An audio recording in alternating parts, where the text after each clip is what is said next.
Well, a very good afternoon to you, good morning to you, or good evening to you, wherever you're listening to our Coaching Cafe. Today, live, coming to you from Victoria in Australia. Welcome to all the people who are dialing in from overseas in Texas and Las Vegas as well. We've just been finding out about that. I'm Natalie Ashdown here with you from the Open Door Coaching Group. Today, we're focusing on learning from leaders and looking at future trends in coaching. And I have the fabulous Heather Jane Gray with me, who I will introduce to you very shortly. But before we begin, let me acknowledge the traditional owners, the custodians on the lands on which we're all meeting today, and their continuing connection to the land, waters, and communities of Australia.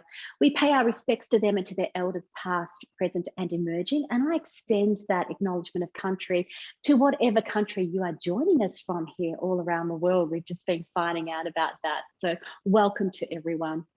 So our agenda for today, I am sworn to keep it brief because we have Heather Jane Gray on the line with us so we can learn from Heather Jane. So I don't want to spend all the time talking when we've got such a fabulous person joining us. But just letting you know, we're continuing this series where we're actually learning from leaders in the coaching industry. And as you know, today we're thinking about future trends on coaching. So we do future trends once per year, and this time I thought let's hear from not just me but someone else on the topic. For those of you that are new to our Coaching Cafe, welcome. There's a couple of new people on the line. We are all about creating community. We love to come together at this time every Friday to share our learned experience. We have thought-provoking conversations. And the way that you can interact with us is just as you have been doing if you are listening to this live. You can just hit the chat box. We'll pick up your comments, your thoughts, your questions from the chat box as we go along. And of course, if you are here because you'd also like to pick up CCUs, just hold on at the end of the session. I'll put up the ICF Continuing Coach Education Unit and you can take a screenshot of it so it'll be ready for you at the end of the session. If you are a regular, welcome back. You know, we love coming together every Friday. It feels like Friday when we do the coaching cafes together. So thank you to all the regulars who join us every week. And if you're new, hopefully you'll become a regular. So as I mentioned, I don't want to do too much talking. I want to hand over the floor to a very dear colleague and friend of mine who I've known for many years now. She is one of the most experienced coaches in Australia and globally. Not only that, she's an experienced coach, but she is such a person who we can learn from, who gives a wealth of knowledge and experience to us and to the broader coaching community. So it is my pleasure to introduce you all to Heather Jane Gray, who is a Master Certified Coach with the International Coach Federation. She's the Chief Executive Officer of Synergy Global. And would you like to say hi, Heather Jane? What a build-up. Thank you so much for that very warm introduction. I hope I can live up to it. Hello, everybody. It's really lovely to be here. I really enjoy the Coaching Cafe and I always learn from it. So I hope I learn as much about this from you as you will from me. Just before we started the recording, I said to Natalie, this is work in progress. It's finding the time to do the research to find out all the bits and pieces. I'm not an expert. I haven't done a PhD on future trends in coaching. It's a brainstormed list of things that I'm interested to discuss with you today. So I'm going to share 10 things that I think that there will be an increase of over the coming years, and it will be good if you want to add something to that list or have comments regarding it. And it's just a pleasure to be here today. It's always great to partner with Natalie and the Open Door team. Yeah, thank you. So let's just launch in. Let's have a look at the 10. And then I thought, really, if you wanted to pick, and you can pop it in chat, pick which ones of these you want to discuss, and we'll just open it up and have a coaching cafe discussion about the ones that interest you. Okay, so let's start with automation. This is really the whole development of the digital coaching platforms that are out there and the integration of technical solutions like apps, for instance, which some of you may have played around with, some of you may be developing, some of you may have already developed. A good example of one that we use is Positive Intelligence from Shazad Shameen. at Stanford University. And that helps with thinking. Neurozone is another one that we work with, helps with health and well-being for high performance. You'll be able to list a lot of others. Some people feel very threatened by the technological advances of AI, and it certainly will be a challenge for us to step up to with the coaching profession, but I see it more as an opportunity. We're seeing bots, so robots responding to people. So you type in your question and there's a bot that actually responds. The other thing we're seeing also was almost like a Tinder for coaching. So like swipe left or swipe right if you want to be coached by that coach. So with the coach matching was really interesting as well. Oh, I worry about bias with that and diversity. I really do. But there you go. Somebody here's already taken the PQ training. I hope you enjoyed it. We certainly did. Anyway, let's keep going. Let's have a look at them and see which ones you want to pick out. I think there'll be more on systems thinking, the whole ecosystem, and a recognition around coaches' life experience, particularly executive coaches, strong industry experience where they've had senior roles, people leadership experience where they can see a bigger picture of a larger organization, whether that's private, public sector or not-for-profit, it doesn't really matter. Helping clients through complex change. I think they're looking for more credibility, particularly at an executive level, and of everything that the VUCA world, volatile, uncertain, complex, ambiguous world is throwing at us. And I think that's given us a lot of food for thought with the pandemic, now with climate change and everything else that we're dealing with. So this whole systems approach, I think, will be increasing. Yes, I agree with you, Heather Jane, that the executives or the people that we're coaching, they are making decisions that impact not just them and their world around them, but the bigger system or ecosystem that they're actually part of as well. So that's right. How decisions affect the broader system as well. Yeah, thank you. Yep. Change leadership. Change leadership at all levels, not just seen as the board and the executive, and continuing need for leader as coach. Many of you on this program will be leader as coach, would have maybe done Open Doors program on that or another. You may be leading your own coaching programs that are similar, transferring wisdom for a coaching approach to behavioral and cultural change in organizations. Absolutely. And, it's that old cliche that change is constant, but how we're actually leading that change as we go. Yeah. That's right. And the fourth go one, ahead. I think, is really this emphasis on more cost-effective coaching for high-performing teams. Ability to show added value has always been an issue, and we've done several sessions together, haven't we, Natalie, about return on investment, Sherpa, how do you measure impact, all of those sorts of things. Having a range of evidence-based tools is becoming very important with the credibility of coaching and the professionalization of it. But just being really clear that those quantitative and qualitative metrics that you're using are really client-centric.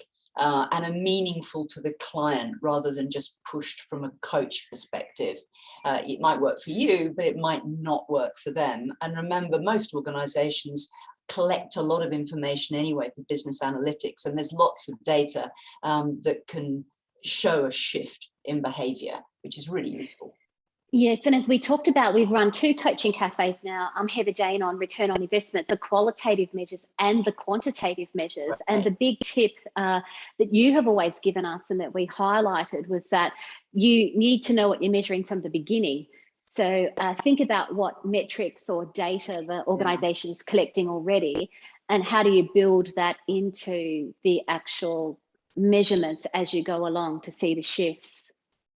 I agree, don't reinvent the wheel, and the baseline measurement is absolutely key, really. That sets you up for showing the value of what you're doing, and sometimes it takes a while to collect that. And I'm always saying, no, let's just not do anything until we've got the baseline in, otherwise you're measuring it from halfway through a program.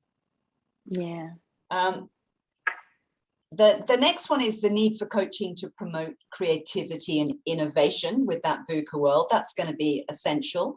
Natalie and I have bounced around ideas for gamification just to get a bit more fun in things before, and just a strong, not a weak ability to realistically role play. This comes back to your credibility about your own leadership skills, so that when you're perhaps future pacing with a client or coachee, you're using that experiential, God, I can't speak this morning, learning yourself to give a rigorous role play experience.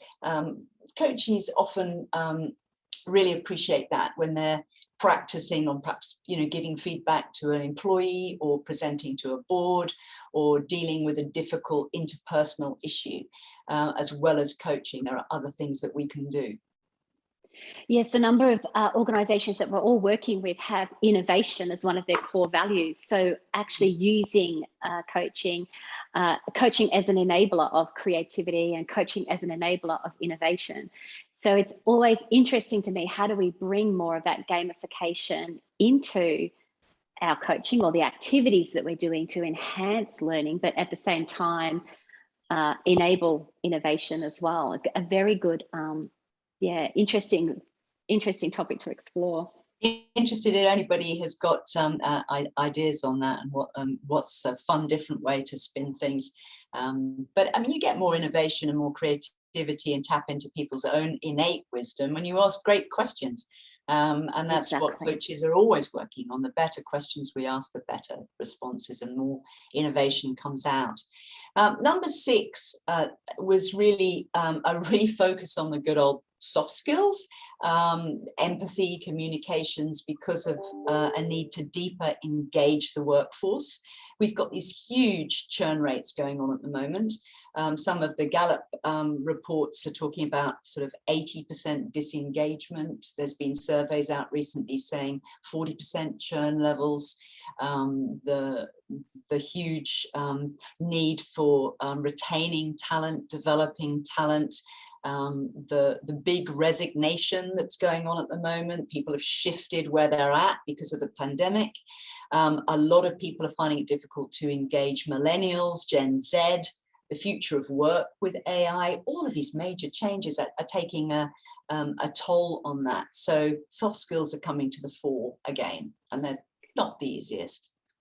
Yes, well, Heather Jane and I have often talked about how I react when people say it's soft skills, because of course, giving and receiving feedback and some of the difficult conversations we have to have, there's nothing soft about that. And I think that's been really highlighted given everything we've been experiencing over the last couple of years with COVID and people working remotely or working from home. So that engagement has been a struggle, as I've seen, for some leaders to how do we keep connected and how do we keep engaged. So a continuing focus on that deeper engagement and building those skills. I agree with you, Heather Jane. Yeah, I'm seeing some great comments coming in here. We'll pick up on them. Pick them We've got theatrical improvs, which is great. We've got soft skills, deliver hard results. That sounds like a great strap line. I love that.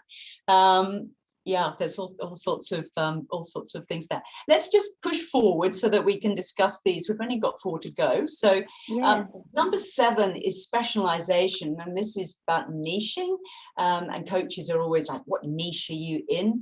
And particularly, it's so much easier to market your services if you're less of a generalist and more of a niche player with social media, but with more client-focused flexibility. I think with a range of global time zones, we're going to need more flexibility. Whatever niche you're in, there'll be on-demand services for coaching and mediation. There are lines that you ring in for that, so people will be working 24 hours with global colleagues. All of this is enabled by technology, but there'll be more and more specialization going on. I think also with the future of work, as you mentioned, Heather Jane, I just draw people's attention to the University of New South Wales just recently released a future of work research, their future of work paper and their future of work research that mentions a lot of the things you were just talking about. And it then links back to how do coaches respond to that and from a specialization point of view as well. So you can pick up that research, by the way. Yeah. Yeah, that's a really good pickup. I mean, there's specializations like spiritual coaching and things like this, people going into every aspect of coaching. I had a colleague who was a dog trainer and became a coach and then said, my God, it's almost like that sort of difficult dogs coach, that you're not coaching the dogs, you're training the dogs, but you're coaching the owners to change their behavior, which ultimately changed is the pet's behavior, which I thought was a really interesting niche to be in. Very effective. Number 8 is the focus on coaching virtual teams, of course. I mean, the world will never be the same. We've now really gone virtual and hybrid teams, calling for more effective leading dispersed teams, managing with less workforce numbers, perhaps people going more part-time, working smarter, not harder, all of those things. That come into virtual teaming. Yeah, I think one of the biggest challenges we've seen, as you know, that we've all been seeing over the last couple of years is in coaching our managers to coach virtual teams, or we might have been doing executive coaching around, of managers who have virtual teams. And 100% from everything I've read, Heather Jane, you could comment on this as well, it's here to stay. So working out what that hybrid world looks like in terms of virtual teams and face-to-face in the physical office, that is definitely here to stay. There's a lot of clients talking about 3-2, so 2 days in the office, 3 days off, or 3-2, looking at those splits. So I think all our training, everything we did these last couple of years has put us in good position to be able to link to people.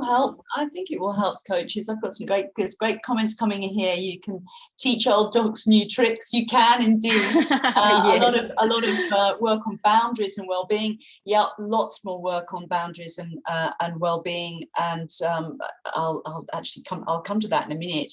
It's a good segue. Number 9, reflective practice. This is something that coaches do. We're always reflecting on what went well, what didn't go well, what we're going to do differently next time. That's part of professional supervision, isn't it? With people redesigning their careers and more work-life balance issues, I think there'll be more coaching around purpose and values and increasing joy. I know that we do, thriving with Ikigai coaching and things that bring people back to that. And it's all based around reflective practice. And I think what we have seen over the last couple of years, and I expect this to continue as well, is that executives and people and managers actually using their coaching conversations to do reflective practice, because with back-to-back Zoom meetings, with back-to-back deadlines and commitments, where else do they get to do this reflective practice? Maybe, we lost that walking to the office, or the drive to the office, or the drive home from the office. So that opportunity that people had to do reflective practice, we lost a bit. So I'm seeing more of that come back in now. Hopefully. It's a really good point. It's holding the space, isn't it? Absolutely. Get that. And then the last one was really this well-being piece that you picked up on in the chat box. Well-being coaching, greater physical and mental health, including resilience work, adaptability for climate change, sustainability coaching. All of this is around resilience, really. I'm helping to facilitate the Australian-New Zealand Climate Coaching Alliance, if anybody's interested, with Tim and with Josie. We meet once a month and people are going into that area. The impact of climate change on health is going to be absolutely huge, and the emphasis on physical and mental health at the moment is very high. Yes, I'm interested there that you're linking the climate change and sustainability into wellbeing coaching as well. Whereas I think previously it might have been separated out there, Heather Jane. But as you say, it's part of how are we staying well as individuals, as leaders, as a society as well. Well, people will niche, people will separate them out too, and you can do that. You can go as, I'm a well-being coach, I'm a sustainability coach, whatever. You can niche and niche and niche. It depends how you want to integrate the blocks together, really. But that goes back to the whole systems piece. I'd really like to open it up to others. There's some fantastic comments in the chat here, and maybe people could just put a number down as to what they want to talk about, and then we'll see a flood of numbers, and then we'll see maybe which number people are most interested in to focus the discussion. I know we can definitely do that. Yeah, so there's quite a few comments coming through here. Ignacio says Scott's around the soft skills. So number 6, focus on leaders' soft skills. Well, those soft skills actually deliver hard results. So we certainly appreciate that comment. And wonderful to have Ricky Novak on the line as well. And again, one of the most experienced coaches, facilitators, presenters in Australia. And Ricky, they're talking about having a theoretical background and how you bring that to your coaching around that number 5, promoting creativity and innovation and gamification. So I like it that we can draw from other fields to actually bring creativity and innovation alive. It's wonderful. And Angela agrees with Ricky there. Thanks, Di, for your comment there around you can teach old dogs new tricks. I agree with you, especially if they're willing to learn. So, and I think also that's where we can unlock a lot of potential in people. If we can share the coaching and the coaching skills with them, we can really unlock that learning as well. That's right. Thank you. There's been a lot of work in organisations around boundaries and wellbeing. Yes, so a number of organisations we're working with have actually had full days. So I've had a couple of coaching sessions cancelled, which is good because the reason they're cancelling them is because they realised it was a wellbeing day that day. Or people have booked their coaching session with me on that day because this is part of them actually doing wellbeing. Thanks, Wanda's jumped in saying on-demand coaching. Where does on-demand coaching fall? So yes, I think that comes into Heather Jane, on-demand coaching. It comes into that whole automation. There's a lot of automation going on there to allow on-demand coaching.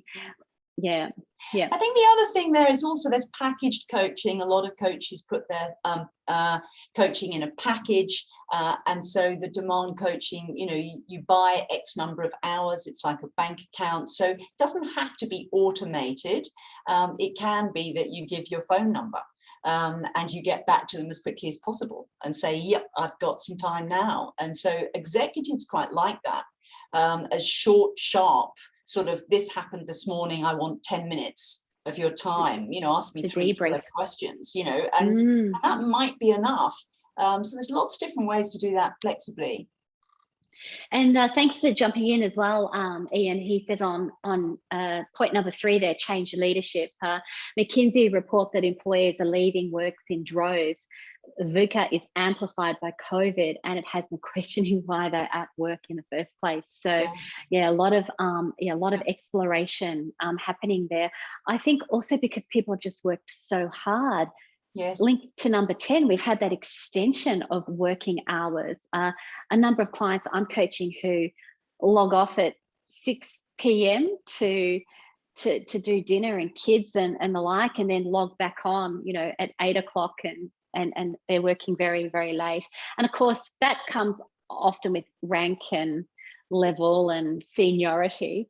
But what I noticed more in COVID was that there was no delineation between the two. It's just flowing on into the evening.